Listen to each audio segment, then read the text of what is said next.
वृद्धावस्था के कारण उसका रूप बिगड़ गया, बुद्धि कमजोर हो गई, शरीर रोगी हो गया, अग्नि मंद पड़ गई, पुरुषार्थ और भोजन दोनों कम हो गए, बस घोर चिंता।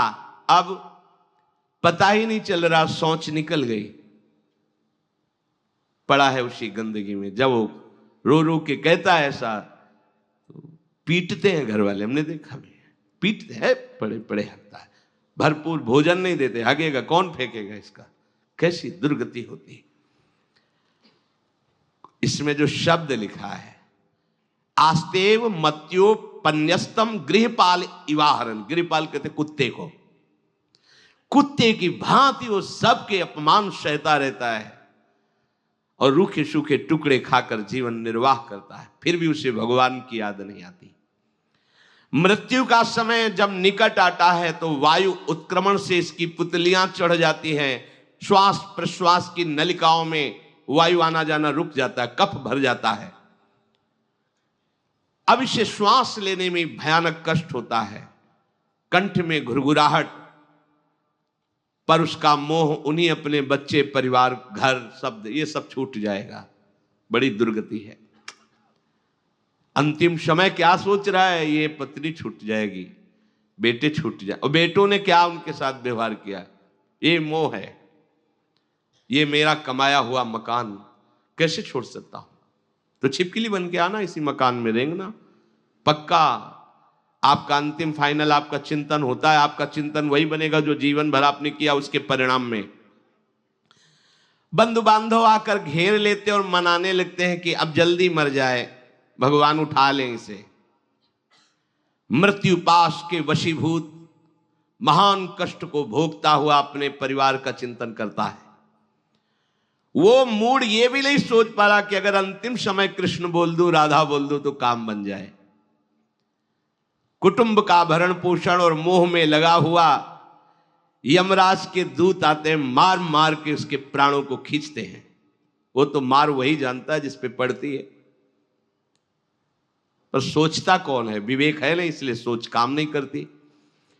भयंकर रोष युक्त नेत्र वाले, जिनके देखने से पेशाब छूट जाए, तभी तो आप देखो मरने वाले का शौच और लघु शंका सब छूट जाती है, देखने मात्र से, इतने वो भयानक है। वो देखकर भय के कारण मलमूत्र त्याग कर देता है।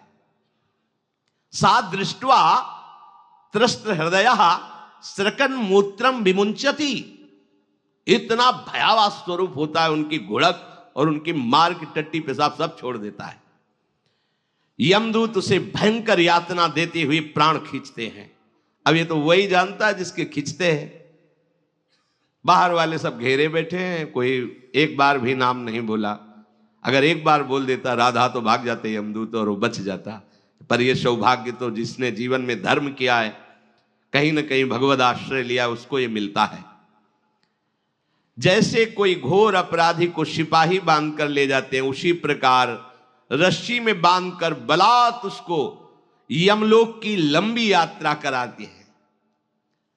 रास्ते में पिटाई, घुड़कियां, उसे प्यास लगती, पानी नहीं दिया जाता, तपती हुई भूमि पर चलाया जाता है, कुत्ते नोचते हैं, व्याकुल हो उठता है, भूख प्यास उसे बेचैन कर दी। पर यहां किसी की भूख नहीं मिटाई तो तुम्हें रास्ते में भोजन नहीं मिलेगा। यहां कभी किसी को पानी नहीं पिलाया तो एक बूंद पानी नहीं मिलेगा तुम्हें। यह कर्म भूमि है। दावानल जैसी दहकती हुई भूमि पर उसे चलाया जाता है। तप्त बालुका में मार्ग में जब एक पग भी आगे बढ़ने की सामर्थ्य नहीं होती, मूर्छा जाती है, मार मार के उसे चेतना में लाते हैं यमदूत, फिर घसीटते हैं। महान दुख में अंधेरे मार्ग से अत्यंत क्रूर यमदूत उसे यमपुरी को ले जाते हैं। कितना मार्ग? 99,000 योजन मृत्यु लोक से। यह ऐसे नहीं कि कोई गप लिखी हुई है, नहीं नहीं। अब जैसे तिहाड़ जेल है, अब जानते ही नहीं तो क्या जानोगे, कहां तिहाड़ जेल, जाओ देखो जाके। आजीवन कारावास, कैसे बड़े कठोर कठोर, जैसा अपराधी वैसा दंड विधान। तो यहां थोड़ी दया है क्योंकि हृदय है, वहां हृदय नहीं है। वहां हृदयहीन शासक तुम्हारे पीछे लगाए जाएंगे। हृदय ही नहीं है, बस एक एक कर्म का हिसाब। जो हमने पढ़ा था पहली बार तो होश उड़ गए थे। जो यहां दूसरे का मांस खाते हैं ना, कोल्हू में पेरे जाते हैं। कोल्हू जैसे गन्ना नहीं पेरा जाता, लगा दिया कोल्हू में पेरे जा रहे। मरना है नहीं, सोचो कितना कष्ट। फिर इसके बाद समसी से मांस नोच कर उसे खवाया जाता है। होश में हो जाओ। 99,000 योजन का मृत्यु लोक से यमलोक का मार्ग है, लिखा हो 99,000 योजनानाम सहस्राणी नवतिम नवचाध्वनः त्रिभिर्मुहूर्तैर्द्वाभ्याम वा नीतः प्राप्नोति यातनः। एक योजन का मतलब 4 कोश, 99,000 योजन। इतने लंबे मार्ग को 2 या 3 मुहूर्त में तय करना, दौड़ा के 2 या 3 मुहूर्त, बहुत कम समय। फिर वहां पहले से तय, इसको इस नरक में डालो, इसको इस नरक में। वहां इतना समय, थोड़ी भीड़ लगी है। जैसे अपने एक फोड़ा हुआ तो अपने इतने कष्ट समझते, अस्पताल जाओ देखो चीख लगी, किसी पैर टूटा, किसी कुछ, ऐसे वहां सब हिसाब हो रहा है। उसको धधकती हुई लकड़ियों में जलाया जाता है, कहीं दूसरों के द्वारा काट काट कर उसको उसका ही मांस खिलाया जाता है। यमपुरी के कुत्तों के भयानक दांत होते हैं, जिंदा, अब मरना है नहीं वहां। भयानक गिद्धों के द्वारा आते खींची जाती है। यहां सांप बिच्छू डांस जिसको मारा है, वहां भयंकर रूप रखकर उसका खून पीते हैं। हिसाब है बहुत होश में। यहां तुम किसी के शरीर को काट दो तो मर जाएगा, वहां ऐसा नहीं होता। वहां बार बार काटा जाएगा, मरोगे नहीं, पीड़ा वैसे ही होगी। बड़े भयानक कष्टों को भोगता है। तामिस्त अंध तामिस्त रौरव आदि नरकों को भोगता है। हे माता, भगवान कपिल देव जी कहते हैं, जो पुण्य आत्मा लोग होते हैं स्वर्ग आदि में जाकर पुण्य भोगते हैं, लेकिन दोनों को फिर गिरना होता है, क्योंकि वो भगवान का भजन नहीं किए, इसलिए पुण्य भोग कर मृत्यु लोक आते हैं, वो पाप भोग कर नरक से मृत्यु लोक आते हैं।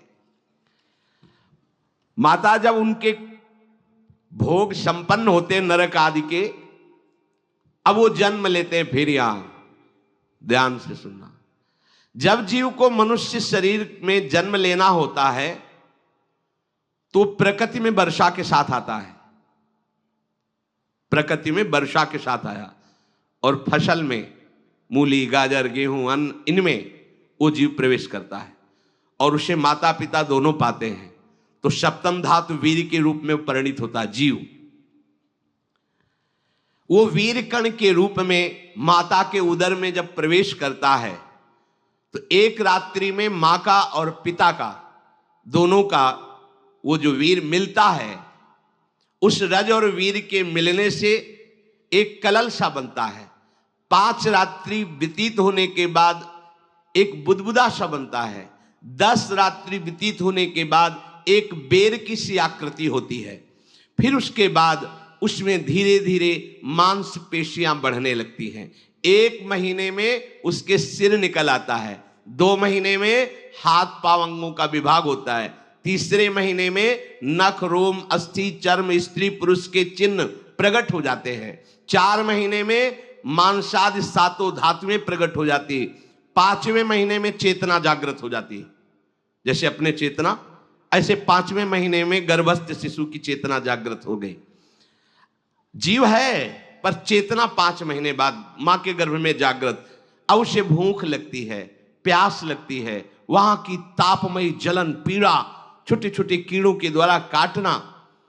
6ठे मास में झिल्ली से लपटा हुआ मां की दाहिनी कोख में कीड़े की तरह तड़पता है। उस समय माता को कड़वे और खट्टे पानी की लालसा होती है, जिससे उसके अंगों में जाकर भयंकर जलन होती है। यह है भोग। वो कृमि कीड़े की तरह तड़पता है। मलमूत्र के गड्ढे में बीच में झिल्ली में बंधा हुआ वो जीवात्मा सुकुमार तो होता है, वहां के कीड़े उसे नोचते हैं छोटे छोटे, वो तड़पता है। माता प्रसन्न होती कि जब बच्चा हिलता है, बोले है उसकी दुर्गति हो रही, वहां भयंकर कष्ट पा रहा है।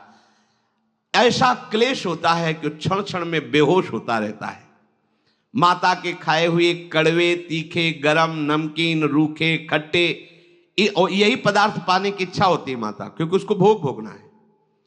उसके कोमल शरीर में भयानक पीड़ा होती है जब माता ऐसे पदार्थ खाती है। गर्भाशय की झिल्ली में लिपटा हुआ, आंतों और मलमूत्र से घिरा हुआ सिर, पेट की और पीठ और गर्दन एक कुंडलाकार, ऐसे कंकण जैसा, ऐसी आकृति गर्भस्थ शिशु की होती है। पिंजड़े में बंद पक्षी के समान पराधीन, ना तो वो हिल डुल सकता है ना बोल सकता है, बड़ा असमर्थ दुख को भोग रहा है, चेतना पूरी है। इसी समय भगवान द्रवित होकर उसे ज्ञान देते हैं, गर्भस्थ शिशु को, सबको। जे उसे ज्ञान होता है तो सैकड़ों जन्म के कुकर्म उसे याद आते हैं, सैकड़ों जन्म के। ओहो, ये मेरे कर्म का ही फल, मैंने ऐसे कर्म किए इसलिए ये दुख भोग रहा हूं। बेचैन हो जाता है, कैसे निपट पाऊंगा, सैकड़ों जन्म के कर्म जमा है।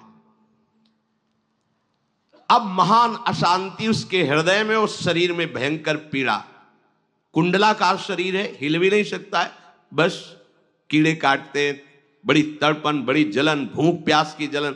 अब एक और भयानक जलन हुई, उसे स्मरण हो जाता है कई जन्मों के, सैकड़ों जन्मों के पाप कर्मों का।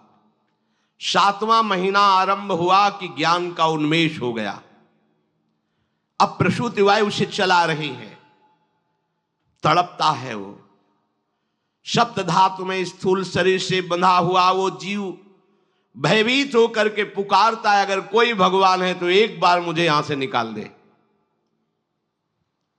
वो विनय करता है भगवान से, कोई अगर भगवान है जिसने मुझे इस बंधन में डाला है, एक बार निकाल दे, यहां से जाके केवल भजन करूंगा। जीव कहता, जंतुरुवाच तस्योपशन्नमवितुम जगदिच्छयात् नाना तनोर्भुवि चलच्चरणारविंदम सोहम ब्रजामि शरणम रकुतो भयम में येने दृशी गतिरदर्श सतोनुरूपा। हे प्रभु, मैं बड़ा अधम हूं। ये ज्ञान भगवान की तरफ से गर्भस्थ शिशु को होता है। देखो, स्वयं वो इतना कष्ट पा रहा है, फिर जब आप गर्भ हत्या करते हैं तो आपका पाप कितना बड़ा होगा, सोचो। सब माताओं से विनय है, संयम से रहो, सावधान रहो। ये हत्या ऐसी नहीं कि तुम्हारे दान पुण्य से क्षमा हो जाएगी। ये जो भ्रूण हत्या है, गर्भ हत्या है, बहुत बड़ा पाप है। आप लोग अज्ञान के कारण इसको ध्यान नहीं देते, इसे खिलवाड़ समझते हो। कितना ज्ञान है। बेटी ही मां है, बेटी ही बहन है, बेटी ही पत्नी बनती है, बेटी ही किसी के जीवन को धारण करने वाली बनती है। और आपने गर्भ में देख लिया बेटी है, तुम स्वयं मां होकर उसका साथ दे रहे हो, उसका नष्ट करने के लिए। हमारी तो बात ही समझ में नहीं आती, क्या बुद्धि भ्रष्ट हो गई।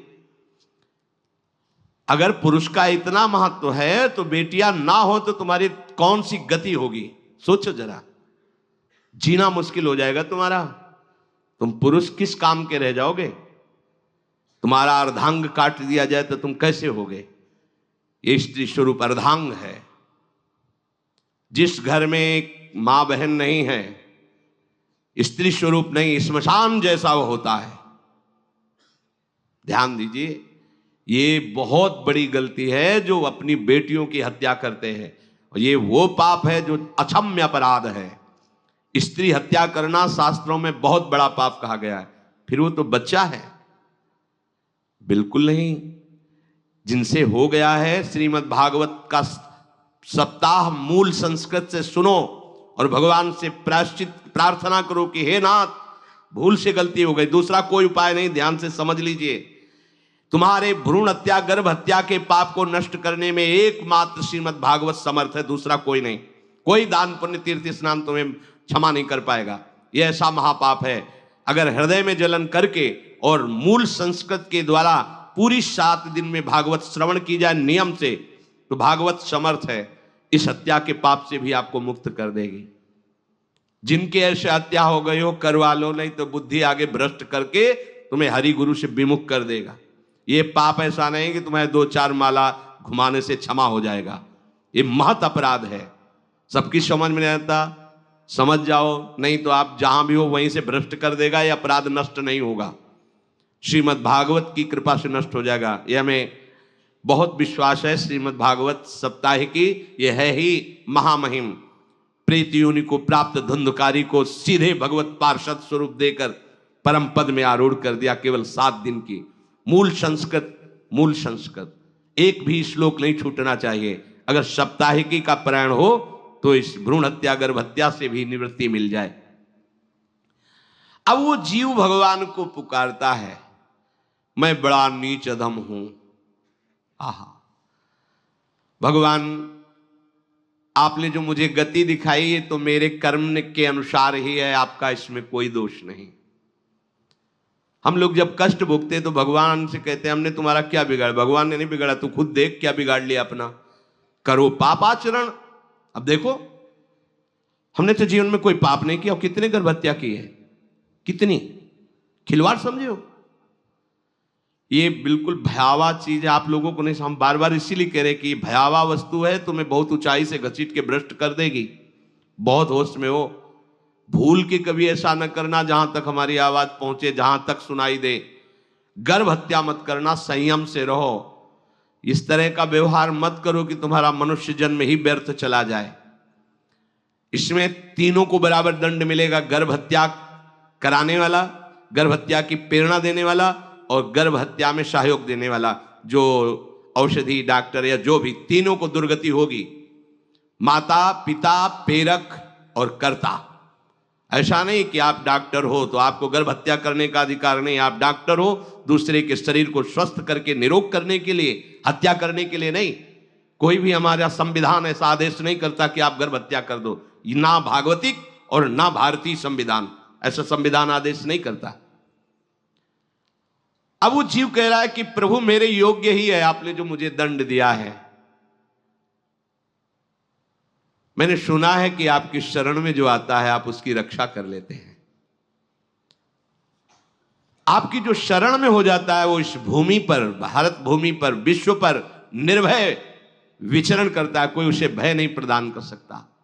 प्रभु मैं इस माता के उदर में माया का रहस्य न जानने के कारण ऐसे कर्म किए कि मैं आ गया हूं, बहुत दुख पा रहा हूं।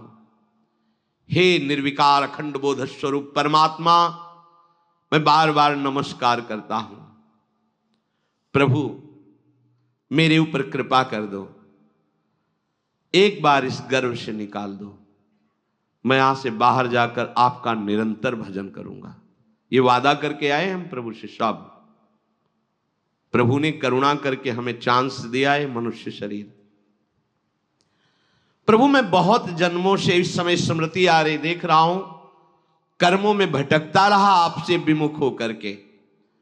ये जो मुझे अभी ज्ञान हो रहा है केवल आपकी कृपा से तत्कालिक है। तत्कालिक, एक तत्कालिक वैराग्य होता है, जैसे कथा सुनियो मन में आया कि अब तो भजन ही करना है। ये तत्कालिक है, स्थायी नहीं है। इसे स्थायी बनाओ। प्रभु आप अंतर्यामी हो, आप सब कुछ जान रहे हो। तीनों तापों की शांति के लिए भक्तजन आपका भजन करते हैं। मैं देहधारी होकर जीव माता के उदर में मलमूत्र से रुधिर की झिल्ली में फंसा हुआ माता की जठराग्नि के ताप से जल रहा हूं। प्रभु एक एक क्षण में यहां विकल होकर केवल इंतजार कर रहा हूं कि किस समय मुझे यहां से निकाला जाएगा। दीन बंधु यहां से कब मैं निकलूंगा। स्वामिन आप बड़े दयालु हो।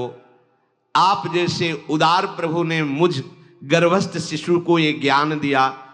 हे दीन बंधु आप अपनी कृपा से प्रसन्न हो जाइए। प्रभु एक बार निकाल दीजिए। मैं ऐसा भजन करूंगा कि दोबारा संसार के दुख में नहीं आऊंगा। कपिल भगवान कहते हैं हे माता, वो गर्भस्थ बालक शिशु भगवान से प्रार्थना करता है, भगवान का आदेश होता है, तत्काल प्रसव वायु धक्का मारती है। जे ही प्रसव वायु धक्का मारती तो उसको ऐसा भयंकर कष्ट होता है जैसा पीछे लिखा है कि जैसे जिंदा किसी की चमड़ी उतारी जाए, ऐसा मां के गर्भ से निकलते समय उसे कष्ट होता है। वो अत्यंत कष्ट से व्याकुल होता है, उसी समय उसका वो ज्ञान नष्ट हो जाता है जो भगवान ने दिया था। उस समय उसकी श्वास की गति रुक जाती, जैसे किसी का गला दबा दिया जाए तो कैसा लगेगा। ऐसे ही पूरी की पूरी भागवती की स्मृति नष्ट हो गई। होश आया तब देखा कि वो बाहर पड़ा हुआ है, माता के उस मलमूत्र में सना हुआ बिष्ठे की कीड़े की तरह। गर्भवास में जो दिव्य ज्ञान प्रकट हुआ था भगवान की कृपा से, वो सब नष्ट हो गया। भूमि परत भा ढाबर पानी, तिम जीवे माया लपटानी। चेतन आई तो रोने लगा, वो ज्ञान कहां गया, वो ज्ञानदाता कहां गया। वो कहता कहां कहां, बोले थाली बजाओ बच्चा हुआ है। और वो तो रो रहा है कि कहां, वो ज्ञान कहां गया जिसके बल से मैं कह रहा था कि बाहर निकाल दो, मैं आपका भजन करूंगा। सब खत्म ज्ञान। जो लोग उसका अभिप्राय नहीं समझते वो उत्सव मनाते हैं, बालक हुआ है, वो रो रहा है, वो कहां गया ज्ञान, कहां कहां कहां। छोटा बालक यही रोक कहता कहां। अभी जो ज्ञान उत्पन्न हुआ था, जो अभी भगवान का बोध हुआ था, वो कहां गया कहां गया। घर परिवार के लोग उसका पालन पोषण करते रहते हैं, उसमें कोई निषेध करने की शक्ति नहीं हो रही। मच्छर काट रहा है, दुख हो रहा है, हटा नहीं सकता बालक। उस जीव को शिशु अवस्था में जब कपड़ों पे लिपेट कर ऐसे लिटाया जाता है तो इतना कोमल त्वचा होती कि कपड़े भी उसको, जैसे खुजलाहट है, पीड़ा है या जलन है, बिल्कुल कोमल त्वचा होती, कुछ नहीं कर सकता वो, पर रो सकता है। ना खुजलाने की, ना करवट बदलने की, ना उठने की कोई सामर्थ्य नहीं। बड़ा कष्ट पाता है बाल्यावस्था में, क्योंकि त्वचा बड़ी कोमल होती, दास मच्छर आदि जीव उसको काटते हैं। गर्भावस्था का कोई ज्ञान नहीं रहा, सिर्फ रोना ही रोना रह रहा। इस प्रकार उसकी बाल्यावस्था कटी, कौमार अवस्था आई, पौगंड अवस्था, इनमें वो खिलवाड़ में फंस गया। जैसे जैसे बड़ा होता जाता, चेतना, गुनगुना, ये कार, ये प्लास्टिक के ऐसे उनमें मगन है। देखो ना छोटे बच्चों को, अज्ञानवश इसकी ये अवस्था कट गई। बड़े भाग्यशाली ऐसे भी बच्चे हैं जो तुतला के बोलते हैं, उनकी मैया कहती राधा बोलो राधा। देखो ये सौभाग्य, प्रणाम है उन माताओं को जो अपने बच्चों को भगवान नाम बुलाती हैं कि आप बोलो श्री हरिवंश बोलो, राधे राधे बोलो। धीरे धीरे उसकी युवा अवस्था पहुंची। इस समय उसके अंदर एक भूत सवार होता है, जवानी का भूत है, ये सबके सवार होता है। अगर मंत्र चल रहा है तो भूत नहीं चढ़ेगा, नाम चल रहा है तो भूत नहीं चढ़ेगा, नहीं तो भूत चढ़ जाता है। ये कुछ भी करवा सकता है भूत, भूत ही तो है ना। वैसे ही पंचभूत लिपट गए, ये ऊपर से जवानी का और भूत सवार हुआ तो जौवन ज्वर के ही नहीं बलकावा। जवानी में कोई भी ऐसा अपराध नहीं जो हो ना जाए। बड़ा भयानक इसमें स्वरूप होता है। इसमें केवल भोग, केवल भोग, एक ही दृष्टि रहती है, भोग भोगना। अज्ञानवश जब भोगों की प्राप्ति में बाधा पड़ती तो भयंकर वो क्रोध करता है, शोकाकुल होकर हिंसा कर बैठता है।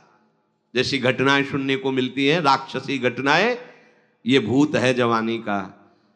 जहां कामना में बाधा पहुंची, क्रोध, क्रोध में वो समझ नहीं पाता कि मेरे जैसा ही प्रिय शरीर उसका है जो मैं वर्ताव कर रहा हूं।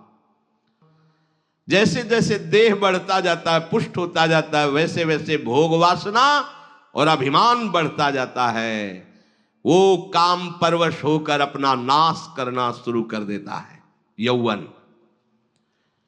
वो फिर खोटी बुद्धि वाला वैसे ही पाप करने लगता है जिन पापों के कारण उसकी दुर्गति हुई थी, नरक आदि की, और मां के गर्भ में आया था।